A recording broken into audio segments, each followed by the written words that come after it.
Olá, meus amigos do ADVJus, estamos chegando com mais um novo programa, feito com aquele carinho e profissionalismo que você merece. Muito obrigado da companhia de sempre aqui comigo no ADVJus, ok? Você vai ver no programa de hoje, ADVJus Notícia Jurídica, ADV Especial com várias participações, ADVJus Prestação de Serviços, Vocabulário Jurídico, Estante Jurídica, ADVJus Podcast e Momento Divino. Tudo isso, muito mais, agora comigo aqui no ADVJus TV. Fique aqui.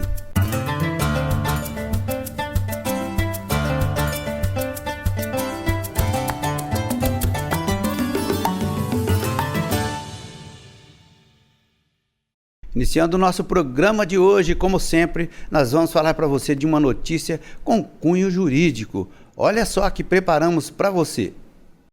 Notícia jurídica. A que separamos para você é esta aqui, ó.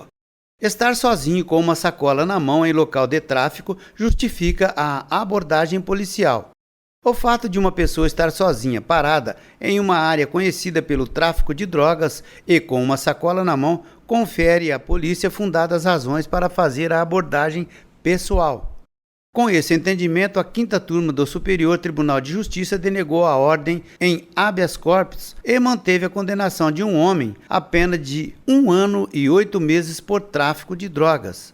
A Defensoria Pública de São Paulo levou o caso ao STJ para pedir a nulidade das provas, mas o ministro relator, Messode Azulay, afirmou que o crime é permanente e dá sustentáculo à medida, o que autoriza que seja feita a prisão em flagrante. Votação unânime. Fonte Conjur. Agora momento do ADV Especial. Prática processual e sucessões. Dr. Sérgio de Oliveira Dias.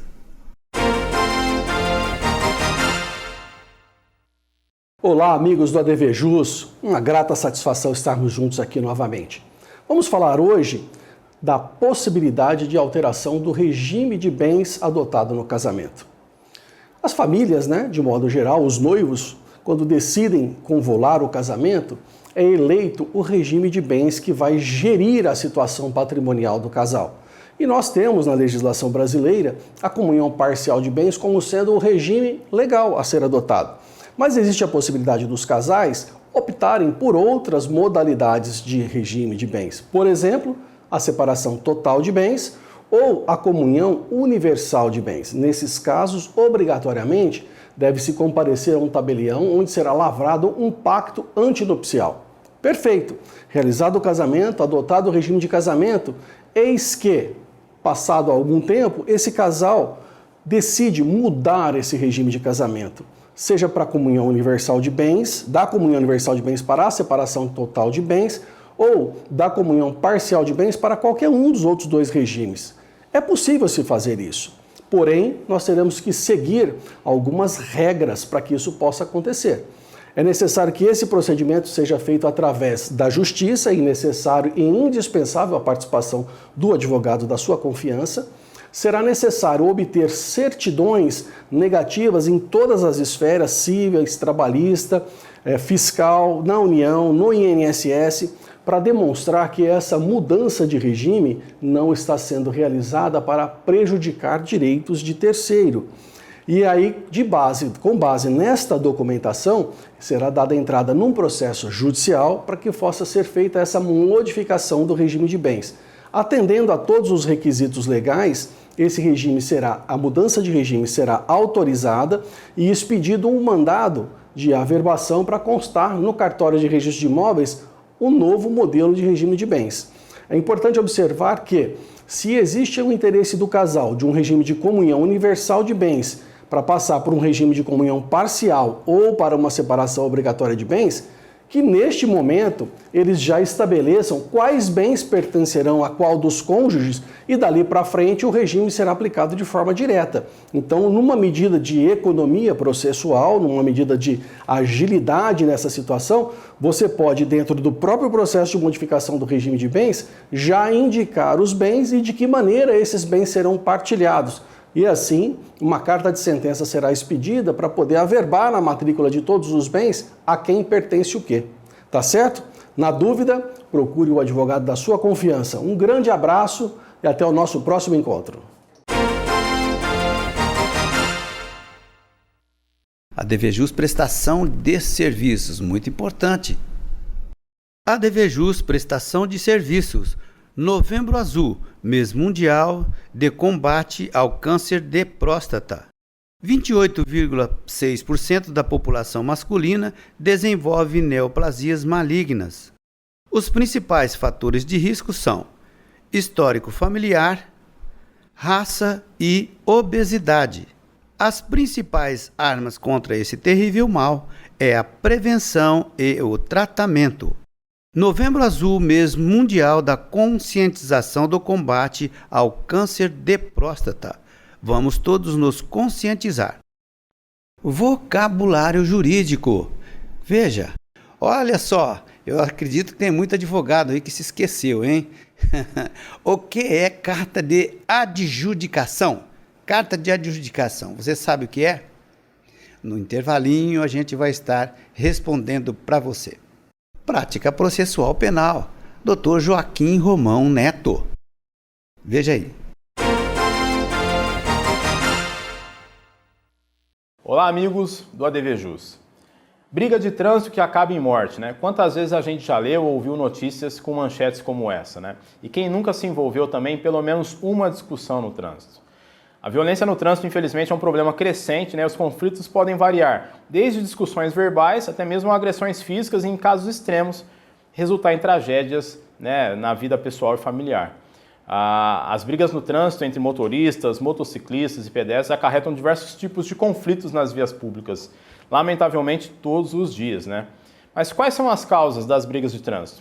Frequentemente, são causadas por uma combinação de fatores, né? Fatores emocionais, por exemplo, o estresse, a falta de paciência, essa ansiedade aí pós-pandemia.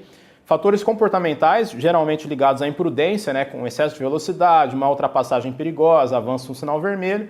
E também fatores circunstanciais ali, o uso indevido de um sinal de luz, uma buzinada, um gesto que pode ser mal interpretado, enfim, tudo tornando os motoristas mais propensos a terem reações agressivas e aumentando o potencial de conflito.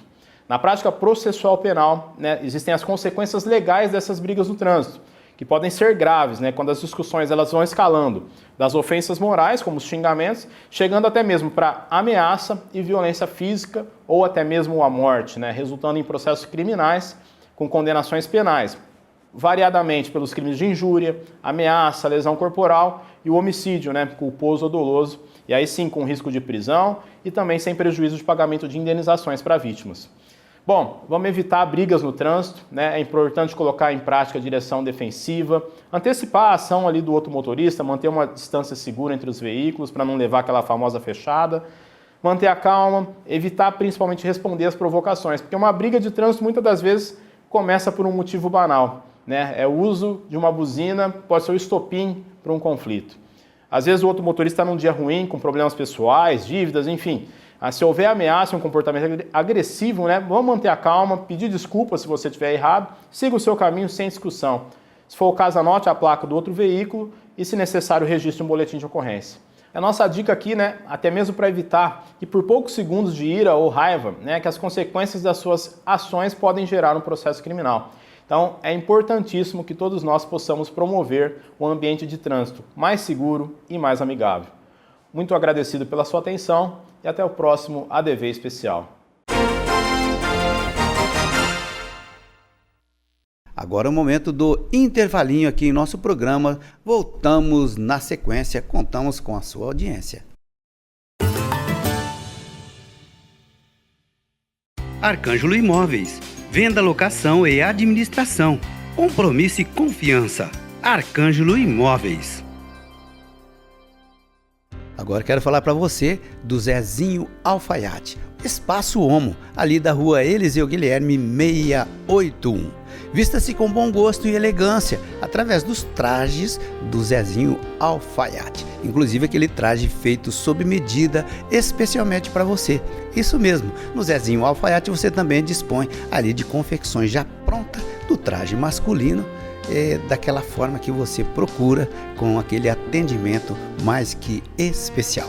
Zezinho Alfaiate, na Eliseu Guilherme 681. Faça como eu, vista-se com elegância com os trajes do Espaço UON.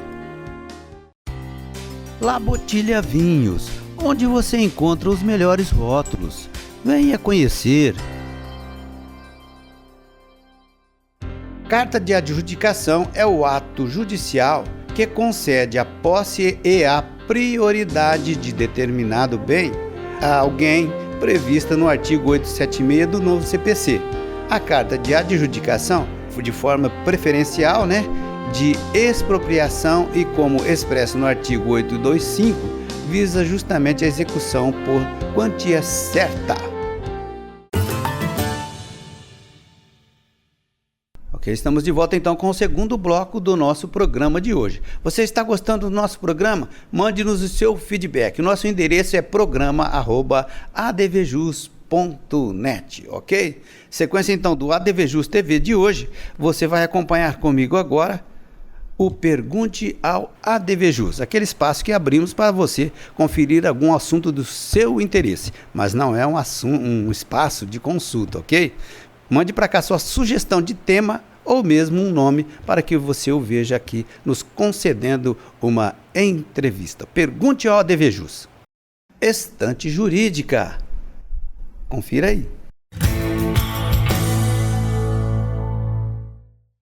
A Estante Jurídica do ADVJus TV de hoje destaca a seguinte obra: Manual completo de Direito Civil, ideal para provas e concursos, teoria altamente sistematizada, questões comentadas, quadros sinóticos para leitura rápida. Autoria Vander Garcia, Gabriela Pinheiro, Editora Foco. Mais uma obra para você retirar da estante e conferi-la. Agora, ADVJus Podcast, a menina dos olhos aqui do nosso programa. Doutora Larissa, agora uma perguntinha um pouquinho assim mais técnica, O que determina, na sua intuição, aquele cliente que chega ao escritório e você pensa assim, bom, isso eu tenho que judicializar, não, isso eu vou levar para mediação. Qual é aquele pontinho que você vai decidir para qual caminho seguir? Acho que essa é a chave do sucesso, né, doutor? Nós temos hoje alguns norteadores, pelo menos na área de direito de família e sucessões, que é onde eu atuo hoje com exclusividade, onde é possível ou não ser realizada a mediação. Por exemplo, casos em que há violência física ou ameaça, violência psicológica contra a mulher, é um caso que não vai poder haver mediação, pelo menos nesse primeiro momento. É um caso quando chega. Inclusive, se na petição inicial não tiver notícia de que aquela relação envolve uma situação de violência de gênero contra a mulher, e na sessão de mediação as partes trouxerem essa informação, via de regra, o mediador ele paralisa essa sessão, porque não é possível hoje mediar num ambiente, num cenário como esse, Fora esses casos específicos, em que a gente tem uma vedação normativa para levar por esse caminho, eu acho que é muito do teu tato, da tua escuta eficaz, da tua escuta ativa sobre aquele problema que o teu cliente traz. Muitas vezes nem o próprio cliente sabe muito bem o que ele está buscando no escritório de advocacia. O que você quer? Você quer um divórcio? Você quer pagar menos alimentos ou você quer ser mais ativo na relação com os filhos? Você quer dispensar aquela babá? Você pode despender de um momento de mais tempo do teu dia para cuidar dos seus filhos? Então, eu acho que entender a dor do cliente com clareza e ajudar o cliente nesse olhar para o conflito é o que determina. Em alguns casos, quando a gente tem muito do outro colega, Quando você tem, do outro lado, um colega que você sabe que é uma pessoa que vai conversar contigo, a gente vai conseguir resolver e trazer para 100%. O diálogo, também é um caminho. Mas, de repente, se é uma situação em que a outra parte não abriu nenhuma porta, eu acho que é necessário, sim, ingressar com a ação, né, entrar para o litígio, e aí, em qualquer momento, a gente pode trazer para a pauta a possibilidade de um acordo. Então, a resposta, na verdade, depende, né, doutor? Como toda boa resposta em direito. Doutor Guilherme, agora trazer um pouquinho aqui pelaquela parte que o senhor, inclusive, falou aqui para a gente nos bastidores aí um dia desse, né? O que podemos tornar com a aplicação da mediação na área médica, né? Que é tão ampla, né? Então, eu queria que o senhor falasse um pouquinho a respeito, né, da possibilidade da aplicação da mediação na área médica. Doutor Marco, a mediação, a própria lei da mediação traz que ela se aplique em casos envolvendo direitos disponíveis e indisponíveis que admitam transação, né? Na área da saúde, a gente tem algumas características e algumas peculiaridades que também tornam interessante a aplicação da autocomposição. Primeiro que quem está ali geralmente está precisando de uma questão com uma certa urgência. Se a gente considerar a realidade do judiciário, nem sempre o judiciário atende as pessoas no tempo que elas desejam. Essa é uma realidade que a gente observa, né? O judiciário, como regra, não atende as pessoas no tempo que elas desejam, especialmente numa sociedade que as pessoas são imediatistas, querem tudo para ontem. Bom. Né? Então, esse é um ponto importante. O segundo ponto importante é que muitas vezes na área médica você tem ali uma orientação de um procedimento que um plano de saúde por vezes pode cobrir ou não, e o plano de saúde dispõe muitas vezes de uma comissão técnica de profissionais que podem propor outros tratamentos tão eficazes quanto ou mais eficazes do que aquele que foi proposto, e dentro desse contexto encontrar uma solução que atenda à qualidade do tratamento do beneficiário, do indivíduo, da pessoa ali, e também seja viável para o plano de saúde. O que eu noto nesses casos envolvendo a área médica, a área da saúde, é que por vezes existe uma assimetria de informação, assim como em tantos outros casos. Sim. E aí, quando isso acontece, há as falhas de comunicação e as deduções reiteradas, assim como em tantos outros casos que vêm para mediação. Por isso a mediação é tão importante. Verdade. Doutor, e se a gente trazer nessa realidade, a gente focar e trazer para a área do direito de família, né? A área médica a gente sabe como que ela é sensível, mas não é menos sensível também a área do direito de família, principalmente quando envolve aí a questão da vulnerabilidade, não é isso? Exatamente. Eu costumo dizer que os dois maiores problemas que tiram o nosso sono é um problema de saúde e um problema com pessoal no nosso núcleo familiar. É o que mais deixa a pessoa vulnerável, né? E da mesma forma que muitos pacientes, por vezes, não conseguem entender, ou o acompanhante, ou o familiar daquele paciente não consegue entender tecnicamente o processo clínico que ele vai ser submetido dali a um tempo, uma dor de um divórcio, de um luto, de um distanciamento familiar, também traz para a pessoa essa perda de percepção, né? Porque ela está totalmente vulnerabilizada naquela situação, né? E aí que é a importância do olhar atento de nós profissionais para entendermos como eu posso ajudar a curar essa dor de uma forma mais eficaz.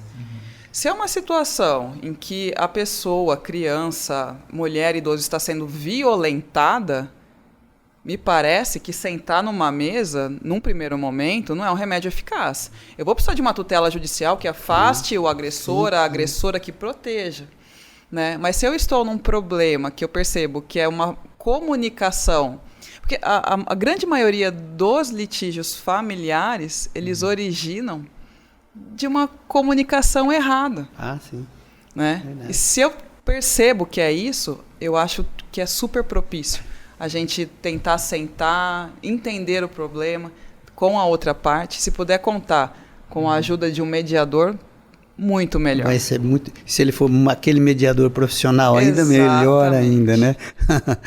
Olha, meus amigos, você como você já sabe, né, a gente está aqui fazendo um podcast falando de mediação com 2 excelentes profissionais da advocacia. Mas eu quero falar também para você que se você quiser se vestir com elegância, como o Dr. Guilherme, como nós, é só você ir lá no Zezinho Alfaiate da Rua Eliseu Guilherme. Essa dica é muito importante, ok?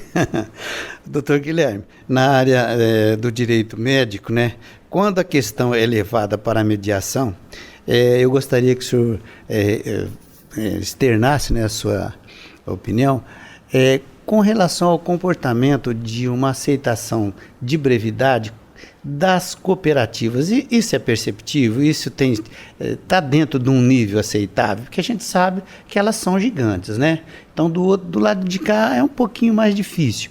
E a gente sabe muito bem, né, já depende aí desse tempo todo que a gente esteve na advocacia, que quando tem um lado poderoso, as coisas tendem a ficar um pouquinho mais difícil. Mas a mediação busca justamente essa equidade. Quando ocorre esse tipo de possibilidade, como o senhor avalia aí o comportamento das cooperativas? Doutor Marco, acho que depende de qual cooperativa. Acho que esse é, por óbvio, um primeiro ponto. Eu tenho visto algumas cooperativas na área da saúde se empenhando em resolver casos e criando regras internas, inclusive políticas internas, e eu digo isso com muito conforto, porque tive a oportunidade de participar, inclusive, de um trabalho da confecção de uma política interna de uma cooperativa que atua na área da saúde, que colocou ali como prazo para resolver as questões 5 dias. Então, me parece que na área da saúde, quando é provocada uma situação como essa, o prazo de 5 dias para fazer uma análise técnica do caso e vir para a mesa para resolver, me parece um prazo bastante célere, se comparado, inclusive, com os tempos de resposta que a própria ANS regula, enfim, que tem toda a normativa na área do direito médico, do direito da saúde.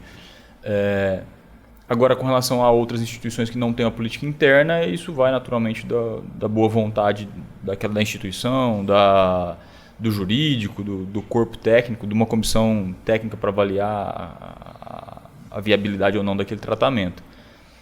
Inclusive, esse é um trabalho que eu tenho feito com algumas instituições com resultados bastante exitosos. Legal demais. Doutora Larissa, eu tenho a impressão que talvez essa pergunta que eu quero direcionar para você poderia ser direcionada para o nosso expert, o professor Guilherme, mas eu gostaria também, né, da sua opinião, porque sempre aqueles advogados que estão nos acompanhando, né, principalmente o pessoal mais jovem, que tem aquela vontade de entrar também para o campo da mediação, eles têm aquele pé atrás. Nossa, mas como que eu vou proceder com meus honorários? O que a gente pode falar a respeito? Assunto de extrema importância, né? Nós, advogados, nós vivemos dos nossos honorários. Isso. Né?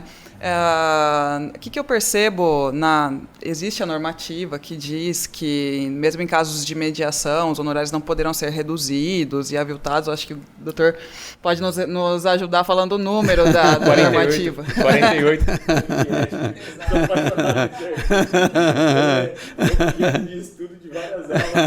Mas o que eu percebo na prática, né, na lida do dia a dia, é mostrar para o cliente que a mediação traz benefícios para ele e para mim como profissional. Sim. Né? A solução rápida do conflito vai trazer economia para ele, porque esse cliente ele vai gastar dinheiro por menos tempo com o advogado e vai trazer uma melhora na minha remuneração, porque eu vou cobrar adequadamente para resolver aquele conflito num período menor de tempo e, consequentemente, vou ter mais espaço na minha agenda para novos clientes. É isso mesmo. Né? Então, me parece que é mais uma questão de a gente saber, nós profissionais, sabermos trabalhar no nosso contrato de honorários, como apresentar a possibilidade de mediação.